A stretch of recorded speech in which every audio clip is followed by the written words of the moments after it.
अपन खबरों में देखिए, पहली खबर, प्रधानमंत्री नरेंद्र मोदी ने रियो डी जेनेरियो में 17वें ब्रिक्स शिखर सम्मेलन में हिस्सा लिया। ब्राजील में गणेश वंदना के साथ ही पीएम मोदी का भव्य स्वागत किया गया। ब्रिक्स सम्मेलन से पहले ये अनूठा दृश्य आप देख सकते हैं। और ब्रिक्स शिखर समिट में पीएम मोदी ने दुनिया को संदेश देते हुए कहा कि ब्रिक्स में वैश्विक भविष्य को आकार देने की क्षमता है। देखिए, ब्रिक्स में बोले पीएम मोदी, दुनिया को नई व्यवस्था की जरूरत है। ग्लोबल साउथ देशों के बिना वैश्विक संस्थाएं बिना नेटवर्क वाले मोबाइल की तरह हैं। यहाँ प्रधानमंत्री ने आतंकवाद के मुद्दे पर भी बात करते हुए कहा कि आतंकवाद की निंदा सिद्धांत होना चाहिए, सुविधा नहीं। इसके साथ ही उन्होंने दुनिया में एक नई व्यवस्था की मांग भी उठाई। पीएम बोले कि आज दुनिया को एक बहुध्रुवीय और समावेशी व्यवस्था की जरूरत है। 20वीं सदी में बनाई गई वैश्विक संस्थाएं 21वीं सदी की चुनौतियों से निपटने में नाकाम है। एआई के दौर में तकनीक हर सप्ताह अपडेट होती है, लेकिन एक वैश्विक संस्थान 80 सालों में एक भी बार अपडेट नहीं होता है। 20वीं सदी के टाइपराइटर 21वीं सदी के सॉफ्टवेयर को नहीं चला सकते हैं। तो ये काफी अहम मुद्दों पर पीएम मोदी ने बातचीत की। प्रधानमंत्री के ब्राजील के ब्रिक्स समिट दौरे की कुछ तस्वीरें आप देख सकते हैं। अभी पीएम मोदी 3 दिन के ब्राजील दौरे पर है। ब्रिक्स की स्थापना साल 2009 में हुई थी और इसके संस्थापक देशों में हमारा देश भारत भी शामिल है। चलिए आगे बढ़ते हैं अपन खबरों में। तो देखिए, खेल जगत से भी भारत के लिए बड़ी अच्छी खबर आई। बर्मिंघम में इंडिया की 58 साल में पहली बार जीत हुई। दूसरे टेस्ट में इंग्लैंड को 336 रन से हराया। आकाशदीप 10 विकेट लिए और गिल ने 430 रन भी बनाए। भारतीय क्रिकेट टीम ने इंग्लैंड को बर्मिंघम के एजबेस्टन ग्राउंड में खेले गए दूसरे टेस्ट मैच में 336 रनों से हरा दिया और इसके साथ ही 5 मैचों की सीरीज 1-1 के बराबर हो गई है। और क्रिकेटर शुभमन गिल के नाम एक नया रिकॉर्ड भी बन गया। एक ही टेस्ट में 430 रन बनाने वाले पहले भारतीय बल्लेबाज बन चुके हैं और भारत ने पहली बार 1000 रन भी बनाए इसमें। चलिए अगली बड़ी खबर देखिए। देश के परिवहन मंत्री नितिन गडकरी ने कहा कि दुनिया के सुपर पावर देशों की तानाशाही से दुनिया भर में टकराव का माहौल है। नितिन गडकरी बोले कि दुनिया में कभी भी विश्व युद्ध हो सकता है। आजकल जो रूस, यूक्रेन, इजराइल, ईरान के बीच जंग चल रही है और अमेरिका जैसे सुपर पावर देश भी इन जंगी हालातों में अपनी प्रतिक्रिया दिखा रहे हैं, तो इन्हीं मुद्दों को लेकर केंद्रीय परिवहन मंत्री नितिन गडकरी ने दुनिया के संघर्ष की स्थितियों पर चिंता जताई और बोले कि ये स्थितियां सुपर पावर देशों की तानाशाही की वजह से उत्पन्न हुई हैं। वहीं नितिन गडकरी ने दुनिया भर में गरीबी पर भी कहा कि धीरे धीरे गरीबों की संख्या बढ़ रही है। पैसा कुछ अमीरों के हाथों में केंद्रित हो रहा है। अर्थव्यवस्था को इस तरह से विकसित होना चाहिए कि रोजगार पैदा हो और ग्रामीण क्षेत्रों का उत्थान हो। हालांकि वैसे भारत में गरीबी पर एक अच्छी रिपोर्ट आई। मैंने आपको एक दिन पहले डेटा बताए थे। देश में गरीबी की दर 16.2% से घटकर 2.3% हुई है। 2011 से लेकर अब तक 17 करोड़ से ज्यादा लोग गंभीर गरीबी से बाहर आए, एक्सट्रीम पोवर्टी से बाहर आ चुके हैं मतलब। और भारत देश चौथा सबसे समान समाज वाला देश भी बन चुका है दुनिया में। टॉप इकोनॉमी में भारतीय समाज ज्यादा बराबर है। यूके, चाइना, यूएसए से भी आगे है अभी हमारा देश इस मामले में। ये भारत का गिनी इंडेक्स 25.5 ये दिखाता है कि देश में आर्थिक असमानता कम है। वहीं परिवहन मंत्री ने एक और प्लान बताया कि दिल्ली बेंगलुरु में जल्द ही चलेगी पॉड टैक्सी। 2 लेन वाले हाईवे 4 लेन बनाए जाएंगे। परिवहन मंत्री ने कंप्लीट मास्टर प्लान भी बताया कि देश में किस तरह से रोड इंफ्रास्ट्रक्चर को बढ़ावा दिया जाएगा। गडकरी बोले कि ट्रांसपोर्ट सिस्टम में भी जल्द ही क्रांति आएगी, इथेनॉल से चलेगी गाड़ियां। चलिए अगली खबर देखिए। दुनिया के 12 से ज्यादा देशों के साथ निवेश संधि पर भारत कर रहा मजबूती से बातचीत। एक सरकारी अधिकारी बोले कि जल्द ही इस मुद्दे को लेकर ऑफिशियल घोषणा भी होगी। और अमेरिका भारत ट्रेड डील के बीच भी खबर आ रही कि अमेरिका के टैरिफ के खिलाफ WTO में भारत ने जवाबी शुल्क लगाने का अधिकार सुरक्षित रखा। एक अधिकारी ने यह भी दावा किया है WTO यानी वर्ल्ड ट्रेड ऑर्गेनाइजेशन, विश्व व्यापार संगठन में भारत ने अपना यह अधिकार सुरक्षित कर लिया है। यानी अमेरिका अगर अब भारत पर टैक्स बढ़ाता है, टैरिफ बढ़ाता है, तो भारत भी जल्द ही अमेरिका पर जवाबी टैरिफ लगाएगा। हाल ही में यूएस ने ऑटोमोबाइल और पार्ट्स पर 25% तक इंपोर्ट ड्यूटी, टैरिफ ड्यूटी लगाई है। इससे 24,710 करोड़ का एक्सपोर्ट खतरे में है। तो अब भारत ने भी अमेरिका को मुंहतोड़ जवाब देने का कंप्लीट प्लान बना लिया है। भारत भी जल्द ही अमेरिका पर जवाबी टैरिफ का ऐलान कर सकता है ऐसा। और वहीं अमेरिका भारत ट्रेड डील पर भी केंद्रीय वाणिज्य मंत्री पीयूष गोयल बोले कि इस डील में देरी होगी। उन्होंने कहा कि इसकी कोई डेडलाइन नहीं है, नेशनल इंटरेस्ट में ही होगा समझौता। पीयूष गोयल बोले कि सरकार का लक्ष्य भारत को आपूर्ति श्रृंखलाओं में वैश्विक स्तर पर विश्वसनीय भागीदार बनाना है, न कि जल्दबाजी में अमेरिका के साथ डील करनी ऐसा। वैसे अमेरिकी राष्ट्रपति ट्रंप के खिलाफ अब इलोन मस्क ने एक नई राजनीतिक पार्टी बनाने का भी ऐलान कर दिया है। वो बोले कि वापस दिलाएंगे लोगों की आजादी। इलोन मस्क ने एक नया राजनीतिक दल बनाया और उसका नाम रखा अमेरिका पार्टी। उन्होंने कहा कि रिपब्लिकन और डेमोक्रेट दोनों भ्रष्ट हैं। देश को 2 पार्टी सिस्टम से आजादी मिलेगी जल्द ही। और इनके साथ में टेस्ला कंपनी के CFO भी जुड़ गए। वैभव तनेजा को पार्टी के खजाने की चाबी दी इलोन मस्क ने। भारतवंशी वैभव तनेजा को इनकी पार्टी का ट्रेजरर बनाया, जो कि टेस्ला के चीफ फाइनेंशियल ऑफिसर हैं। और ये जो इलोन मस्क ने नई पार्टी बनाई अमेरिका पार्टी नाम से, इसको लेकर ये भी दावा किया जा रहा कि इलोन मस्क बॉस हैं, पॉलिटिक्स भी कॉर्पोरेट स्टाइल में करेंगे ऐसा। मस्क की पॉलिटिक्स में एंट्री का शेयर बाजार पर भी असर दिखा। अमेरिकी इन्वेस्टमेंट फर्म ने टेस्ला का ETF पोस्टपोन किया। चलिए अगली खबर देखिए। अब आधार कार्ड बनवाने के लिए जरूरत होगी इन डॉक्यूमेंट्स की। उदय की तरफ से कुछ नए डॉक्यूमेंट्स की लिस्ट जारी की गई। उदय का कहना कि अपडेट साल 2025-26 के लिए है और ये निर्देश आधार एनरोलमेंट एनरोलमेंट और आधार अपडेट दोनों के ही लिए लागू होंगे। अब आपको आधार कार्ड बनवाने के लिए कौन कौन से डॉक्यूमेंट देने होंगे, तो उदय का कहना है कि भारतीय पासपोर्ट का इस्तेमाल 4 तरह के प्रूफ के लिए किया जा सकता है। आपकी पहचान, पता, रिश्ते और जन्म तिथि का प्रूफ पासपोर्ट में शामिल होता है। इसके अलावा PAN card, voter ID card, ration card, driving licence, bank passbook, pension card या सरकार से मिला कोई भी सर्टिफिकेट जैसे डॉक्यूमेंट शामिल हैं। तो अब आपको अपने नाम, पता, जन्म तिथि इनको प्रूफ करने वाले डॉक्यूमेंट आधार कार्ड बनवाने के लिए या आधार कार्ड में किसी भी तरह का अपडेट करवाने के लिए देने होंगे। ये नियम किन किन लोगों पर लागू होगा देख सकते हैं आप। भारतीय नागरिक जो विदेशों में रहते हैं उन पर भी लागू होगा, 5 साल से ऊपर के बच्चे और लंबे समय से वीजा पर भारत में रहने वाले लोगों पर भी ये नियम लागू होगा। चलिए अगला अपडेट आ रहा। देश के रक्षा मंत्री राजनाथ सिंह आज 7 जुलाई को नई दिल्ली में रक्षा लेखा विभाग द्वारा आयोजित नियंत्रक सम्मेलन 2025 का उद्घाटन करेंगे। 7 से 9 जुलाई तक चलेगा ये समिट। और महंगाई पर एक रिपोर्ट सामने आ रही है कि बीते महीने जून में अनाज सस्ते हुए, लेकिन दूध और तेल की महंगाई ने आम आदमी की जेब का बोझ बढ़ाया। वैश्विक खाद्य कीमतों में भी हलचल देखी जा रही है। AFO के फूड प्राइस इंडेक्स के मुताबिक जून महीने में खाद्य कीमतों में कुल मिलाकर 0.5% तक की बढ़ोतरी दर्ज की गई, जिससे सूचकांक 128 अंकों पर पहुंच गया। वही देखिए हमारे देश के CII के अध्यक्ष बोले कि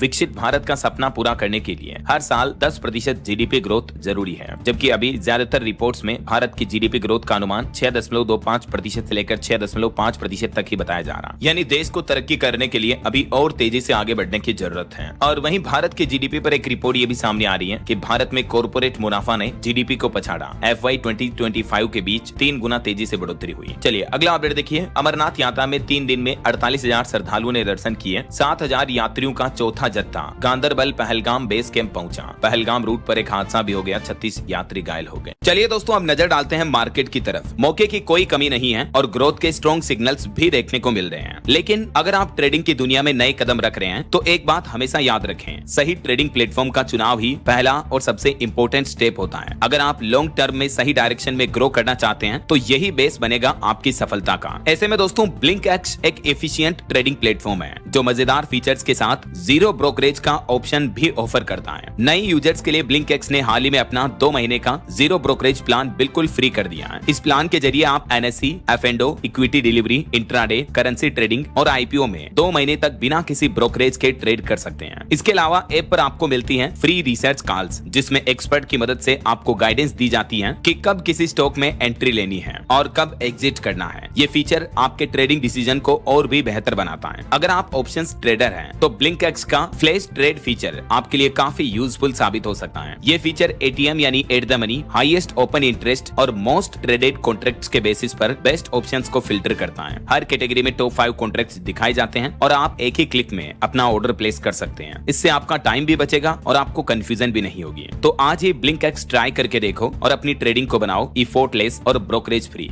लिंक डिस्क्रिप्शन और पिन कमेंट में दिया गया है। वहीं एक साइबर फ्रॉड की बड़ी घटना देखिए। मैडम आपका क्रेडिट कार्ड एक्टिवेट करना है, ये कहते हुए एक कॉल आई और ठग ने एक महिला के बैंक खाते से 1,47,000 रुपए, लगभग 1.5 लाख रुपए निकाल लिए। बैंक कर्मी बनकर उसने कॉल किया, कस्टमर ID, बैंक अकाउंट की जानकारी और OTP लेकर खाते से पैसे उड़ाए। युवती ने फिर साइबर सेल में शिकायत दर्ज कराई। मैं आपको आए दिन इस तरह के साइबर फ्रॉड के मामले बताता रहता हूँ ताकि आप सावधान रहें, सतर्क रहें। कभी किसी को इस तरह से आपकी OTP, पर्सनल डिटेल वगैरह शेयर ना करें, है ना। ये उत्तराखंड के नैनीताल का मामला है। चलिए कांवड़ यात्रा पर अपडेट आ रहा। 11 जुलाई से निकलने लगेगा कांवड़ियों का जत्था। 10 जोन में होगी टाइट मॉनिटरिंग भी। बिहार, उत्तर प्रदेश समेत कई राज्यों में श्रावणी मेले की शुरुआत के साथ ही अब कांवड़ यात्रा की शुरुआत भी होने जा रही है। उत्तर प्रदेश में कांवड़ यात्रा के लिए यातायात प्लान भी जारी हुआ। दिल्ली हरिद्वार मार्ग पर 10 जुलाई से बड़े वाहनों की आवाजाही बंद हो जाएगी। 18 तारीख से हल्के वाहन भी नहीं चलेंगे। बीते दिन मुहर्रम के त्योहार को लेकर और आने वाली कांवड़ यात्रा को लेकर उत्तर प्रदेश में हाई अलर्ट जारी हुआ। अधिकारियों ने ड्रोन, CCTV और अतिरिक्त बल भी तैनात किए। सावन का त्योहार आने वाला है और एक्शन में आए उत्तर प्रदेश के मुख्यमंत्री योगी आदित्यनाथ भी। यात्रा मार्ग पर खाद्य पदार्थों पर 24 घंटे नजर रखेंगे अधिकारी। वहीं कांवड़ यात्रा नेम प्लेट विवाद पर योग गुरु बाबा रामदेव ने भी कहा कि मुसलमानों के पूर्वज भी हिंदू थे, इसलिए नाम नहीं छिपाना चाहिए। चलिए अगला अपडेट देखिए। भारत में जल्द ही दौड़ेगी एयरलाइन जैसी बसें। नई इलेक्ट्रिक रैपिड ट्रांसपोर्ट योजना शुरू करने जा रही सरकार। केंद्रीय परिवहन मंत्री नितिन गडकरी ने इस प्लान के बारे में भी जानकारी दी। और देखिए बड़ी खबर, हिमाचल प्रदेश में एक कार खाई में गिरी जिसमें 4 लोगों की मौतें हो गई। अब तक हिमाचल में टोटल 82 लोगों की जान जा चुकी है इस मानसूनी सीजन में। मध्य प्रदेश के शहडोल में भी 3000 घरों में पानी घुसा। भारी बारिश और बाढ़ से हालात काफी गंभीर चल रहे हैं। ये देख सकते हैं आप देश भर के अलग अलग राज्यों के मौसम के हालात और तस्वीरें भी आगे बताऊंगा मैं आपको और भी पूरे मौसम समाचार विस्तार से।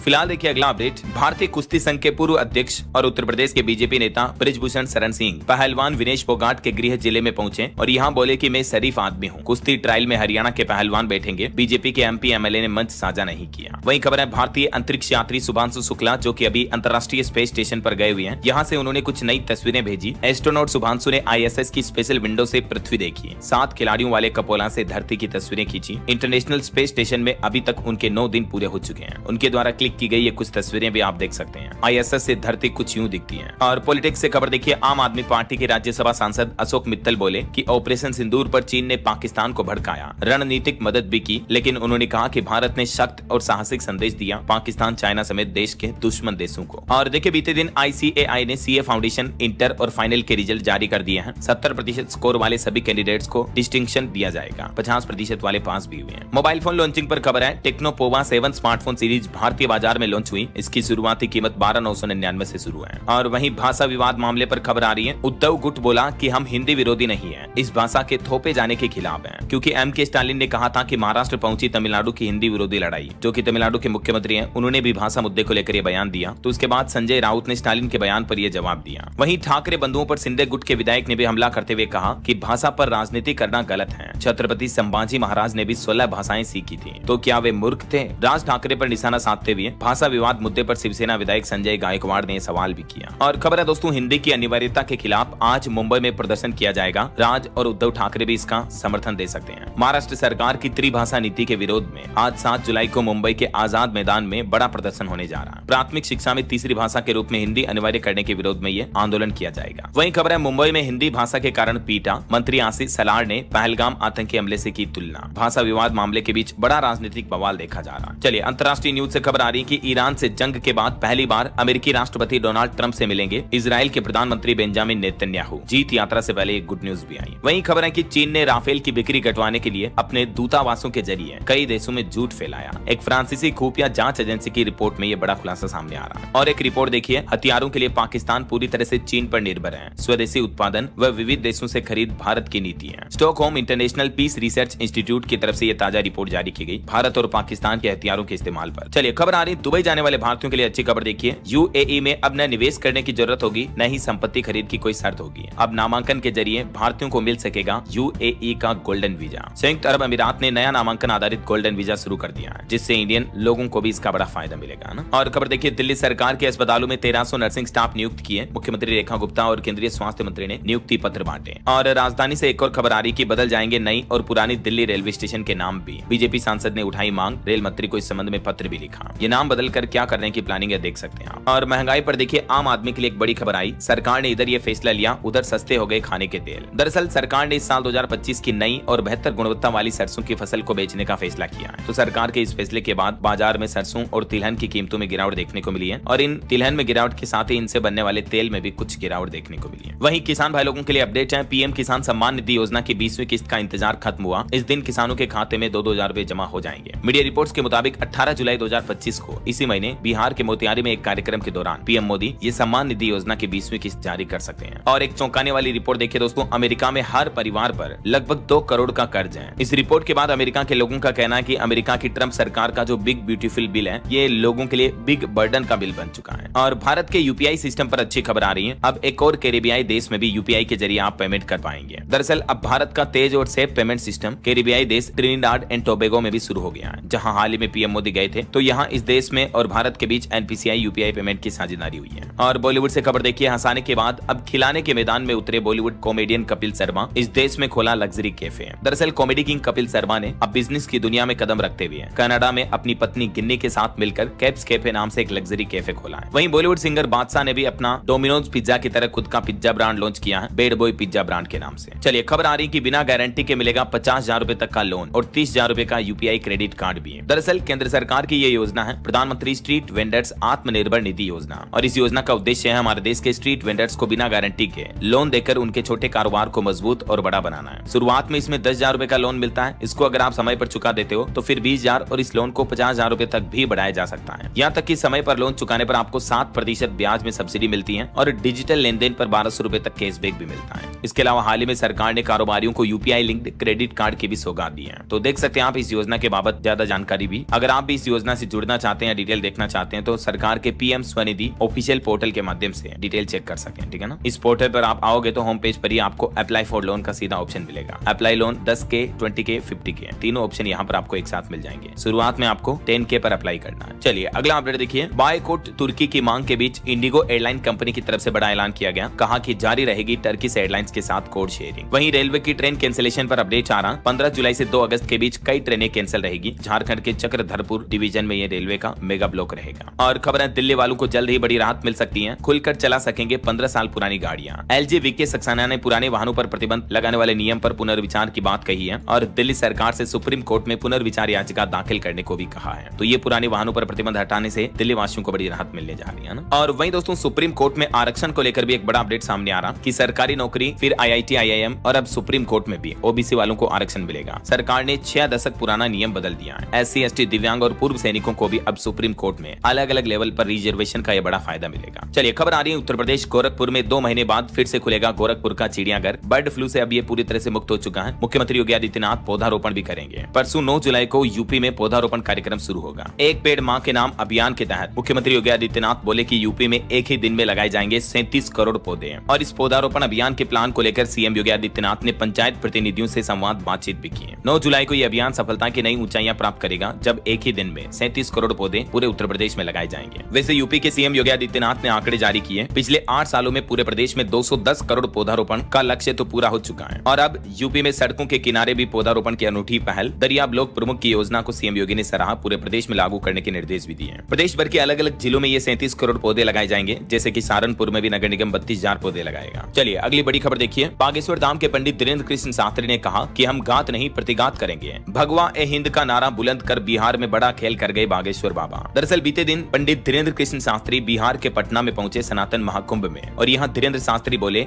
भगवा ए हिंद होना चाहिए। धर्म पर हमला हुआ तो पलटवार करूंगा। यहाँ राम भद्राचार्य ने भी कहा कि बिहार हिंदू विरोधियों को सत्ता नहीं सौंपेगा। चलिए अगला अपडेट देखिए। ब्रिक्स नेताओं ने भी ब्रिक्स समिट में जम्मू पहलगाम आतंकी हमले की निंदा की। आतंकवाद पर दोहरे मानदंड का आरोप भी लगाया। ब्रिक्स देशों ने उन्नत अर्थव्यवस्थाओं से विकासशील देशों के लिए जलवायु वित्त पोषण बढ़ाने का आग्रह भी किया। और ब्रिक्स ने अपना दायरा भी बढ़ाया। 2025 तक ब्राजील की अध्यक्षता में वैश्विक दक्षिण सहयोग को मजबूत बनाने पर विचार हुआ। और रूस यूक्रेन जंग पर बड़ी खबर आ रही है कि रक्षा मंत्रालय का कहना है कि रूस ने रात भर में 120 यूक्रेनी ड्रोन भी मार गिराए। बहरहाल अभी तो कुछ और महत्वपूर्ण और काम की खबरें देखेंगे दोस्तों अपन, लेकिन फिलहाल वक्त तो चला है आज के ताजा मौसम समाचार जानने का। तो देखिए देश भर में पहाड़ों से लेकर मैदानी इलाकों तक मौसम का कहर देखा जा रहा। जनजीवन अस्त व्यस्त है बाढ़ लैंडस्लाइड की घटनाओं से। इस बीच मौसम विभाग का कहना है कि देश भर में अगले 4 दिन तक जमकर बारिश होगी। देश की राजधानी दिल्ली समेत 15 ऐसे राज्य हैं जहां भारी बारिश का अलर्ट जारी किया है। मौसम विभाग का कहना है कि हिमाचल और उत्तराखंड में तो आफत की बारिश होगी ही। इसके अलावा भी 15 राज्यों में रेड और ऑरेंज अलर्ट है। देश की राजधानी दिल्ली के भी कई इलाकों में बारिश की चेतावनी, अगले 2 दिन और बारिश का अनुमान जताया गया है। इसके अलावा भी हिमाचल प्रदेश, उड़ीसा, कोंकण, गोवा में भारी बारिश की संभावना रहेगी। अभी आपको बताओगा इस साल के मानसून के सबसे ज्यादा गंभीर हालात ही पहाड़ी राज्यों में चल रहे हैं, खास करके हिमाचल में। अब तक 82 लोगों की जान जा चुकी है। बीते दिन हिमाचल में 2 जगहों पर फिर से बादल फटा। उसके बाद स्वाम नदी उफान पर चल रही है। कई घरों में पानी घुस गया। एक किया कंपनी की गाड़ी का शोरूम भी जलमग्न हो गया। और देखिए एक दिल दहला देने वाली घटना हिमाचल प्रदेश के मंडी जिले में। पिता का शव मलबे में मिला। मां और दादी को भी बाढ़ का सैलाब बहा ले गया। एक 10 महीने की निकिता बच्ची अकेली रह गई। कुछ और राज्यों की स्थितियां देखिए आप। राजस्थान के 29 जिलों में आज भी भारी बारिश का अलर्ट है। सवाई माधोपुर में तो बाढ़ के हालात चल ही रहे हैं। वहीं पूरे झारखंड राज्य में भी गरज के साथ बारिश होगी। 30 से 40 किलोमीटर प्रति घंटा की रफ्तार से हवाएं चल सकती हैं। मध्य प्रदेश का भी मानसून अपडेट आ रहा। अनूपपुर में कार सवार पति पत्नी और 2 बच्चे नदी में बह गए। शहडोल कटनी में भी बाढ़ जैसे हालात चल रहे हैं। जबलपुर समेत मध्य प्रदेश के 4 जिलों में 2 दिन स्कूलों में भी छुट्टियां घोषित कर दी गई हैं। तो वहीं पंजाब के भी कई जिलों में सुबह से बारिश का दौर जारी है। 8 जिलों में फ्लैश अलर्ट जारी हुआ। पिछले 5 दिनों में ही यहाँ 49 mm बरसात हो चुकी है। बिहार के भी 18 जिलों में आज बारिश का येलो अलर्ट है। सासाराम में आकाशीय बिजली गिरने से 2 लोगों की मौत भी हुई। बक्सर में गंगा नदी का जल स्तर भी बढ़ा। तो वहीं हरियाणा में भी मानसून का लाइव अपडेट देखिए। हिसार, रोहतक समेत 4 जिलों में तेज बारिश की चेतावनी। 9 के लिए ऑरेंज अलर्ट भी जारी हुआ। किसानों की कई फसलें भी बर्बाद हुई। और छत्तीसगढ़ का भी मानसून अपडेट देखिए। सरगुजा संभाग में मूसलाधार बारिश हुई। सूरजपुर में एक बुजुर्ग बह गया। बिलासपुर, अंबिकापुर में कई इलाके भी डूबे। गागर नदी में एक ट्रक भी गिर गया। और छत्तीसगढ़ के 17 जिलों में आज भी बारिश का ऑरेंज अलर्ट है। यूपी की एक घटना देखिए। 15 फीट के अजगर को 3 किलोमीटर घुमाया। अलीगढ़ की मंडी में कई क्विंटल अनाज भीगा। मुरादाबाद में दुकानों में भी पानी भरा। उत्तर प्रदेश में भी हालात काफी गंभीर चल रहे हैं। और उत्तराखंड में भी मौसम विभाग ने अगले 24 घंटों में 4 जिलों में भारी बारिश का अलर्ट जारी किया है। मौसम विभाग का कहना है कि प्रदेशवासी भूस्खलन और बाढ़ के खतरों को लेकर पहले से ही सतर्क रहे। बाकी और भी अगले 24 घंटों के दौरान संपूर्ण भारत का मौसम पूर्वानुमान क्या कह रहा है देख सकते हैं आप जानकारी। अच्छा, वैसे भारत के अलावा अमेरिका में भी देखिए टेक्सास में भारी बारिश और बाढ़ से हालात काफी गंभीर हुए। 69 लोगों की मौतें हो गई। गर्ल्स कैंप डूबा। 27 लड़कियां अभी भी लापता जो मिली नहीं है। कल से इनको ड्रोन और हेलीकॉप्टर के जरिए तलाशा जा रहा है। ओके, और चलिए मौसम के बाद अब अपन आगे बढ़ते हैं खबरों में। कुछ मार्केट अपडेट्स पर नजर डाल लेते हैं। देखिए, भारत की टॉप 10 कंपनियों में से 6 की वैल्यू 70,000 करोड़ कम हुई। बीते सप्ताह जो मार्केट में गिरावट देखने को मिली उसका असर रहा। और अभी शेयर बाजार के लिए 10 जुलाई का दिन काफी अहम होगा। ये दिन निफ्टी की अगली दिशा तय कर सकता है। 5 ऐसे बड़े ट्रिगर आ रहे हैं जो शेयर मार्केट को प्रभावित करेंगे, और वो 5 फैक्टर्स जो बाजार की दिशा तय कर सकते हैं उनमें शामिल है। एक तो भारत अमेरिका के बीच व्यापार समझौता, Q1 FY26 के नतीजे, मानसून का प्रदर्शन, विदेशी निवेशकों की गतिविधियां और ग्लोबल और डोमेस्टिक इकोनॉमिक फैक्टर्स। तो कहने का मतलब ट्रंप टेरिफ से लेकर TCS के रिजल्ट तक कई सारे फैक्टर्स इस सप्ताह शेयर बाजार की चाल तय करेंगे, है ना। और निवेशकों के लिए खबर है, स्मार्टन पावर सिस्टम का IPO आज सोमवार से खुलेगा। प्राइस बैंड 100 रुपए प्रति शेयर तय किया गया। वहीं देखिए, जोमेटो के फूड और डिलीवरी बिजनेस के CEO बने आदित्य वे राकेश रंजन की जगह लेंगे। इस पद पर 2 साल काम करेंगे। और क्विक कॉमर्स कंपनियों का खेला देखिए जरा। 57 रुपए के सामान को 200 रुपए में बेच रही ये कंपनियां। जेप्टो और ब्लिंकिट जैसी कंपनियां बारिश और छोटे ऑर्डर के नाम पर यूजर से भारी भरकम चार्ज ले रही है। वही खबर है, माइक्रोसॉफ्ट कंपनी ने पाकिस्तान देश से अपना पूरा कामकाज बंद कर दिया है। वहां बिगड़ते हालातों का नतीजा है कंपनी अब रीजनल ऑफिस और लोकल पार्टनर्स के जरिए यहां सर्विस देगी। वहीं एप्पल और माइक्रोसॉफ्ट को पछाड़कर दुनिया की सबसे महंगी कंपनी भी बनी एनवीडिया। और देखिए, टाटा मोटर्स ने भी अपनी हाल ही की नई लॉन्च कार हैरियर EV का प्रोडक्शन शुरू कर दिया है। डिलीवरी इसी महीने से शुरू हो जाएगी। ओके, और चलिए आगे बढ़ते हैं मार्केट के बाद खबरों में। देखिए, आप बॉम्बे हाईकोर्ट का कहना है कि काम और जीवन का संतुलन बनाकर रखें। कोर्ट में जजों की कमी पर जस्टिस दत्ता ने यह सलाह दी। वहीं दलाई लामा के जन्मदिन पर PM मोदी ने भी बधाई दी। और कल मुहर्रम पर हजरत इमाम हुसैन को भी प्रधानमंत्री ने याद किया। और कांग्रेस अध्यक्ष मल्लिकार्जुन खड़गे बोले कि देश में वन क्षेत्र बढ़ाने की जरूरत है। सरकार वन संरक्षण कानूनों को लागू करने में विफल रही। और वैज्ञानिकों के एक अध्ययन में खुलासा सामने आ रहा कि यूरोप की हाइड्रोजन योजना में बड़ी खामी है और भारत के लिए एक बड़ा सबक है। ये बिना समग्र योजना की नीति बनाना भारी पड़ सकता है। स्वीडन के चार्ल्स यूनिवर्सिटी के वैज्ञानिकों ने शोधकर्ताओं ने ये रिपोर्ट जारी की। और रेलवे का एक प्लान देखिए, वंदे भारत वेटिंग टिकट से दिलाएगी निजात। अगले 5 साल में रेलवे सुविधाओं पर 1.20 लाख करोड़ रुपए का निवेश करेगा, जिससे यात्रियों की सुविधाएं और बेहतर होगी, है ना। और एक रिपोर्ट आ रही कि 2026 की पहली तिमाही के दौरान IT क्षेत्र से मिले जुले प्रदर्शन की उम्मीद है। मध्यम श्रेणी की कंपनियां आगे रहेगी। वहीं देखिए, दिल्ली की CM रेखा गुप्ता का कहना है कि समाज के विकास के लिए महिलाओं की भूमिका अनिवार्य है। और दिल्ली सरकार का एक और नया प्लान देखिए, अब खून की कमी से नहीं होगी किसी की मौत। ब्लड डायरेक्टरी मोबाइल ऐप शुरू करने जा रही दिल्ली सरकार। भारत में हर वर्ष लगभग 1.5 करोड़ यूनिट ब्लड की आवश्यकता होती है, लेकिन 1 करोड़ यूनिट ब्लड ही मिल पाता है। तो ब्लड की कमी की वजह से हर साल अनुमान के मुताबिक 12,000 लोगों की मौतें हो जाती हैं। तो ये ब्लड मैनेजमेंट को ऑर्गेनाइज करने के लिए दिल्ली सरकार का नया प्लान है। Blood directory mobile app launch किया जाएगा, है ना। वहीं देखिए, समाज के हर तबके को जोड़कर आगे बढ़ाने का माध्यम है सहकारिता मॉडल। दिल्ली विधानसभा के अध्यक्ष विजेंद्र गुप्ता ने बयान दिया। और आरक्षण पर खबर आ रही कि तेलंगाना में OBC आरक्षण 42% करने का मुद्दा गर्म आया। नेताओं में श्रेय लेने की भी होड़ मची। वहीं सरकार की तरफ से कुछ नए नियम लागू किए गए हैं। सरकारी अस्पतालों में 10 साल के अनुभव वाले विशेषज्ञ बन सकेंगे एसोसिएट प्रोफेसर। NMC यानी नेशनल मेडिकल कमीशन, राष्ट्रीय चिकित्सा परिषद की तरफ से हाल ही में ये नए नियम की गाइडलाइन जारी की गई। देख सकते हैं आप डिटेल। वही खबर आ रही, केरल के मल्लपुरम में निपाह वायरस से 18 वर्षीय लड़की की मौत हो गई। अभी एक दिन पहले संक्रमित होने का मामला सामने आया था। इसके अलावा केरल के पल्लक्कड़ में भी निपाह का एक और मामला चल रहा है। और कोविड-19 वैक्सीन पर भी रिपोर्ट सामने आ रही कि दिल के दौरे के बीच और कोरोना वैक्सीन के बीच कोई संबंध नहीं है। कर्नाटक में हुई मौतों पर विशेषज्ञ समिति की जारी रिपोर्ट की डिटेल आप देख सकते हैं। चलिए अगला अपडेट देखिए, यूपी लखनऊ में प्रॉपर्टी खरीदने वालों को बड़ी राहत मिली है। सर्कल रेट बढ़ने के बावजूद LDA की तरफ से बड़ा फैसला लिया गया है। प्रॉपर्टी की कीमतें नहीं बढ़ाई जाएगी। वहीं हरियाणा गुरुग्राम मेट्रो पर खबर आ रही, फर्स्ट फेज में बनेंगे 15 स्टेशन। पहले चरण का रूट मैप जारी हुआ। और केंद्रीय मंत्री डॉक्टर जितेंद्र सिंह का कहना है कि नेशनल बायो बैंक से अब हर भारतीय को मिलेगा व्यक्तिगत इलाज। जी हां, दरअसल केंद्रीय विज्ञान और प्रौद्योगिकी राज्य मंत्री डॉक्टर जितेंद्र सिंह ने देश की राजधानी दिल्ली स्थित CSIR institute of genomics and integrative biology IGIB में अत्याधुनिक फेनोम इंडिया राष्ट्रीय बायो बैंक के नाम से उद्घाटन किया। और उन्होंने कहा कि इस पहल से हर भारतीय के लिए कई नई सुविधाएं मिलेगी। और खबर आ रही कि 50% तक बढ़ सकती है चीनी के प्रोडक्ट की रेट। अल्कोहल और तंबाकू की कीमतें भी महंगी हो जाएगी। WHO की तरफ से दुनिया भर के देशों को सलाह दी गई है कि चीनी, तंबाकू वगैरह इनकी कीमतों को अगले 10 साल में 50% बढ़ा दें, ताकि लोग इनका कम से कम सेवन करें और लोगों की सेहत को बेहतर किया जा सके। ऐसा और खबर है, भारतीय स्टेट बैंक SBI ने विश्व अर्थव्यवस्था यानी वर्ल्ड इकोनॉमी में $44 बिलियन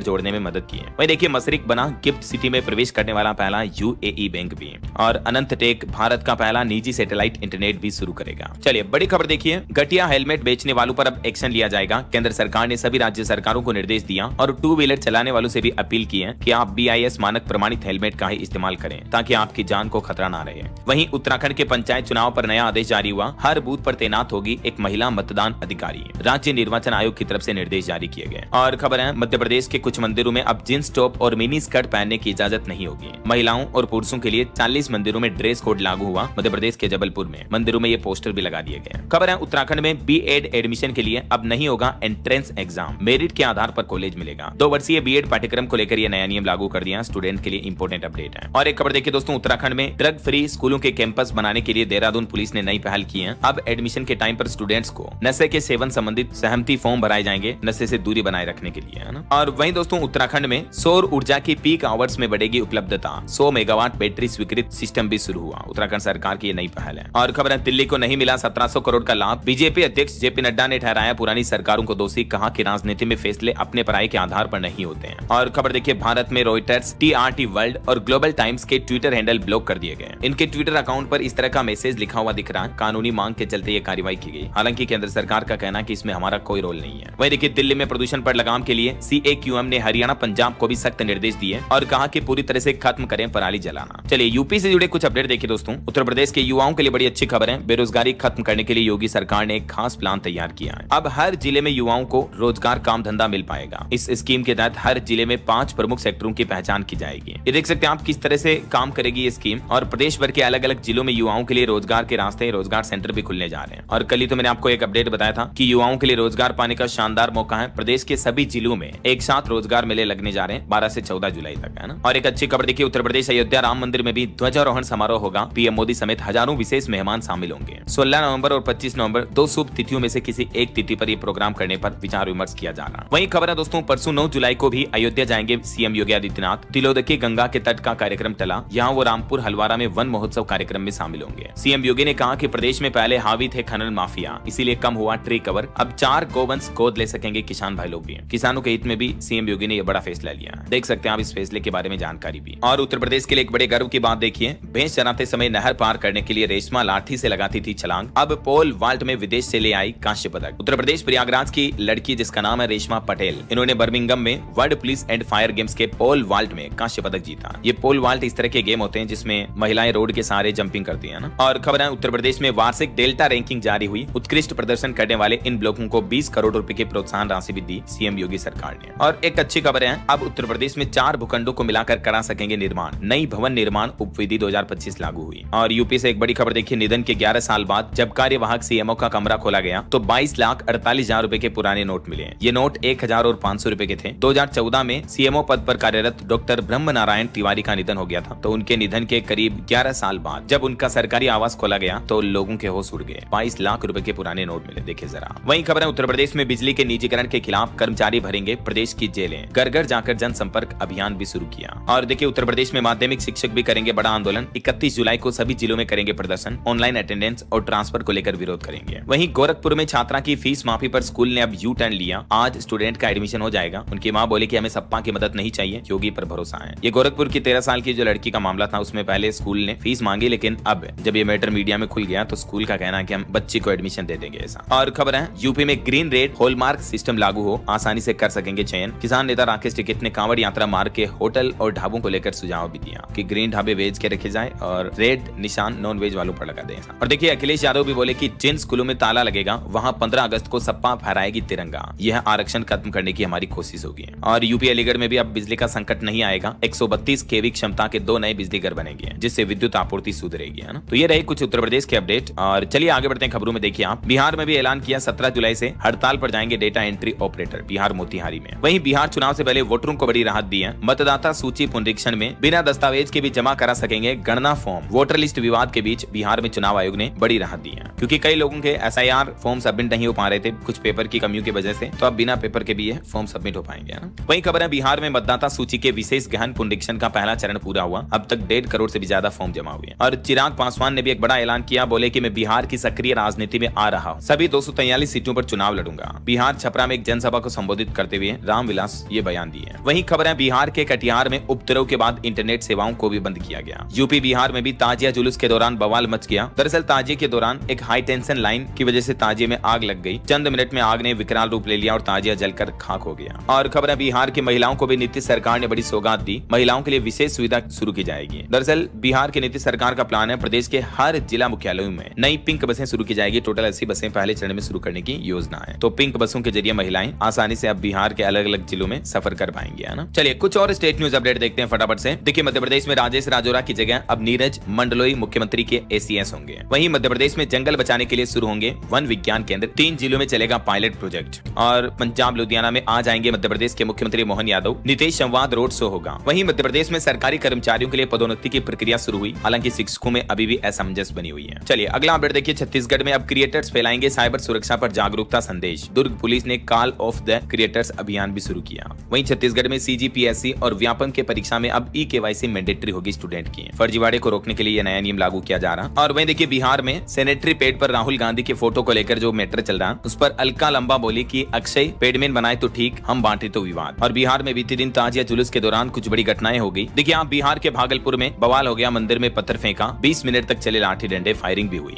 तो वहीं मुजफ्फरपुर में फिलिस्तीन का झंडा भी लहराया गया। ये तस्वीरें आप देख सकते हैं। बिहार के जमुई में भी कई जगहों पर ऐसे मामले देखे गए। उसके बाद एसडीपीओ ने जांच भी शुरू की। वहीं बिहार में चिराग पासवान ने ऐलान किया, कहा कि सभी 243 सीटों पर वो चुनाव लड़ेंगे। और वहीं झारखंड में भी गोड्डा में मुहर्रम के दौरान मौके पर 2 स्थानों में झड़प हो गई। रास्ते को लेकर पथराव हुआ। खबर है हरियाणा रोहतक में हाफ मैराथन के लिए रजिस्ट्रेशन शुरू हुए। 13 जुलाई को मुख्यमंत्री हरी झंडी दिखाएंगे। और पंजाब में एसकेएम यानी संयुक्त किसान मोर्चा ने 18 जुलाई को ऑल पार्टी मीटिंग बुलाई। वहीं पंजाब विधानसभा का स्पेशल सेशन भी 10 जुलाई को शुरू हो जाएगा। और उत्तर प्रदेश में देखिए एक नई व्यवस्था, अब लेखपाल की नहीं चलेगी बल्कि नायब तहसीलदार करेंगे राजस्व मामलों की जांच। उत्तर प्रदेश सरकार ने राजस्व मामलों में पारदर्शिता और न्याय सुनिश्चित करने के लिए यह बड़ा कदम उठाया है। और देखिए चावल, डेयरी, गेहूं पर कोई समझौता नहीं होगा। भारत ने अमेरिका के साथ ट्रेड डील पर खींची रेड लाइन। अब अमेरिका के पाले में है गेंद। यूपी वाराणसी के बाबा विश्वनाथ धाम में अब नहीं ले जा सकेंगे प्लास्टिक के पात्र। सावन में मंदिर प्रशासन ने जारी किया आदेश। और राजस्थान में देखिए असंगठित क्षेत्र के श्रमिकों को मिलेगा आर्थिक सहारा। मुख्यमंत्री स्वनिधि योजना के तहत मिलेगा लोन, ऑनलाइन आवेदन कर सकेंगे। इस योजना के बाबत ज्यादा जानकारी आप देख सकते हैं स्क्रीन पर। अच्छा, एक राजस्थान में नई व्यवस्था देखिए। मुख्यमंत्री भजनलाल शर्मा ने बड़ा फैसला लिया। प्रशासनिक प्रक्रियाओं में बड़ा बदलाव किया है। और इस नए आदेश के मुताबिक अब टेंडर की प्रक्रिया पूरी होने के बाद फाइलों को वित्त विभाग में पुनः भेजने की आवश्यकता नहीं होगी। मतलब वित्त विभाग में दोबारा प्रस्ताव नहीं भेजा जाएगा। इससे प्रदेश में विकास कार्यों को रफ्तार मिलेगी और फाइलें ज्यादा लेट नहीं होगी, है ना। ओके, और चलिए एजुकेशन पर अपडेट आ रहा कि इस सप्ताह कुछ टॉप जॉब्स निकली। आईबीपीएस में 5208 भर्तियां निकली। बैंक ऑफ बड़ौदा में 2500 वैकेंसी निकली है। आईबीपीएस की जो रिक्रूटमेंट है, इसमें आवेदन करने की आखिरी तारीख 21 जुलाई 2025 है। बैंक ऑफ बड़ौदा में जो 2500 वैकेंसी निकली है, इसकी लास्ट डेट 24 जुलाई 2025 है। इसके अलावा अग्निवीर वायु भर्ती भी निकली हुई है, 2500 वैकेंसी है। इसकी लास्ट डेट 31 अगस्त 2025 है। एसएससी में जूनियर इंजीनियर की भर्तियां भी निकली हुई है। इसकी लास्ट डेट 21 जुलाई। और एसएससी एमटीएस के ऊपर भी 1075 पदों पर रिक्रूटमेंट निकली है। इसमें भी लास्ट डेट 24 जुलाई रहेगी। तब तक आप आवेदन कर सकते हैं। ओके, और अंत में दोस्तों आज के राशिफल पर नजर डाल लेते हैं। देखिए मिथुन राशि के लोगों का उलझा हुआ काम पूरा हो सकता है। और कुंभ राशि के लोगों के जीवन में भी सकारात्मक बदलाव आ सकता है। और भी कुछ अलग अलग राशियों का राशिफल आप देख सकते हैं स्क्रीन पर। और हाँ दोस्तों, आप मुझे कमेंट करके बताइए कि ब्रिक्स समूह में दुनिया के कौन कौन से देश शामिल हैं। कोई 2 देशों के नाम बताइए। सही जवाब देने वाले लोगों को रैंडमली सेलेक्ट होने पर डीएलएस न्यूज टीम की तरफ से एक शानदार सरप्राइज गिफ्ट जीतने का मौका मिलेगा। और इसी के साथ ही अगर आपको वीडियो अच्छा